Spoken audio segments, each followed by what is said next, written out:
Halo semuanya, selamat datang di PDKT dengan Sejarah. Kali ini kita akan PDKT dengan sejarah VOC di Hindia Belanda. Tonton videonya sampai habis. Bagian 1. Kedatangan VOC di Hindia Belanda, awal mula penjajahan panjang. VOC atau singkatan dari Verenigde Oost-Indische Compagnie Perserikatan Hindia Timur Belanda, didirikan pada tahun 1602 untuk memonopoli perdagangan rempah-rempah di wilayah Hindia. Kedatangan mereka pada awal abad ke-17 menandai awal era penjajahan panjang di Indonesia. Mendarat pertama kali di Banten pada tahun 1596.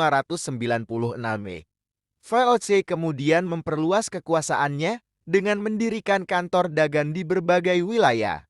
Alasan awal dibentuknya ialah persaingan antar para pedagang barat muncul dengan semakin banyaknya pedagang barat di Indonesia.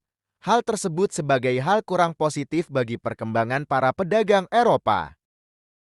Selain itu, persaingan tidak hanya antar pedagang Belanda, tetapi juga dengan para pedagang Eropa dan Asia lainnya, sehingga masalah itu dianggap merugikan kepentingan Belanda. Bagian 2. Pengaruh adanya VOC di Hindia Belanda. Pengaruh VOC di Hindia Belanda sangat kompleks dan berdampak di berbagai aspek kehidupan. Dampak negatifnya lebih dominan, seperti halnya eksploitasi ekonomi, penjajahan, penindasan politik, dan campur tangan dalam urusan budaya.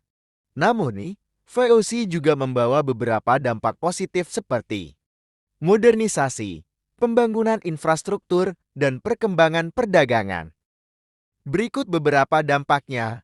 1. Monopoli dagang. VOC memiliki monopoli dagang yang membuat perdagangan di Indonesia berantakan. Mereka menguasai perdagangan rempah-rempah dan mengatur harga dengan cara yang tidak adil, membuat rakyat Indonesia menderita. 2. Kebijakan tanam paksa.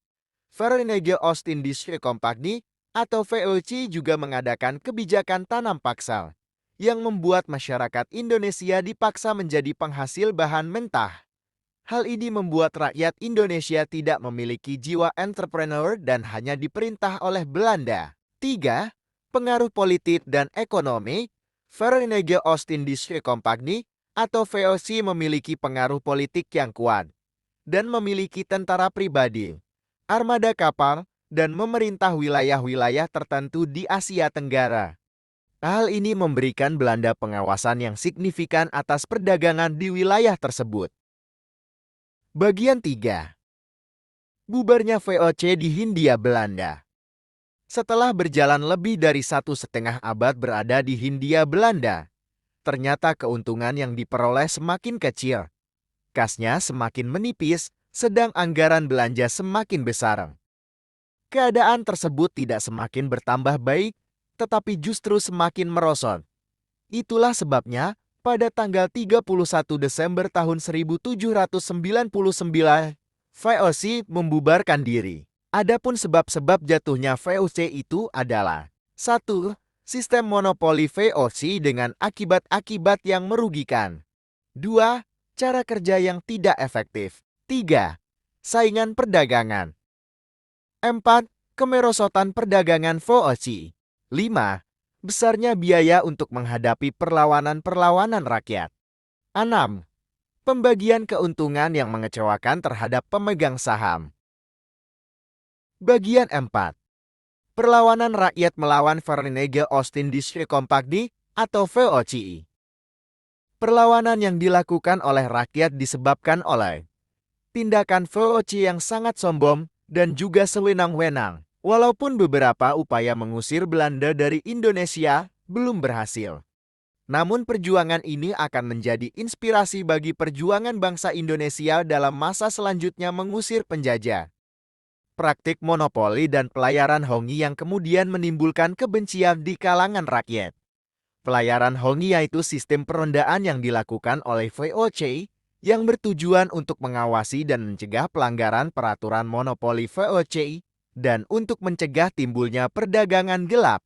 Pada akhirnya, rakyat yang hidup tertekan dan tertindas akhirnya melakukan perlawanan. Berikut beberapa daerah yang melakukan perlawanan terhadap VOC. A. Maluku. Kakiali dan Talukabesi dari Kerajaan Hitu memimpin perjuangan mengusir Belanda di Maluku tahun 1635 sampai tahun 1646.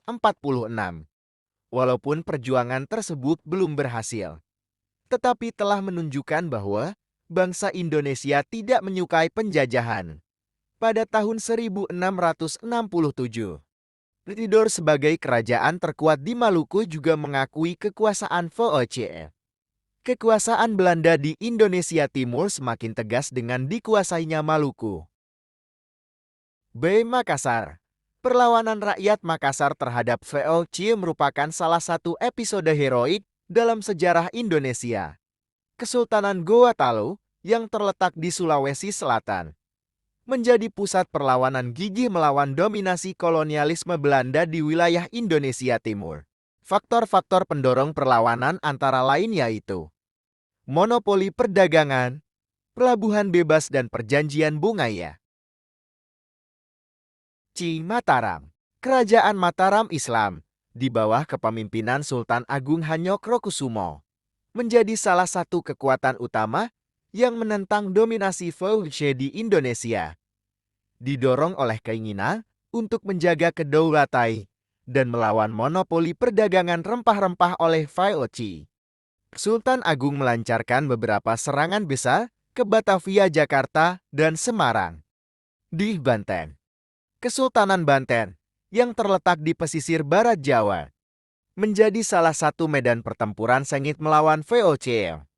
Dimulai sejak awal abad ke-17, rakyat Banten di bawah kepemimpinan para sultan yang gagah berani melakukan perlawanan gigih untuk mempertahankan kedaulatan dan melawan monopoli perdagangan dari VOC.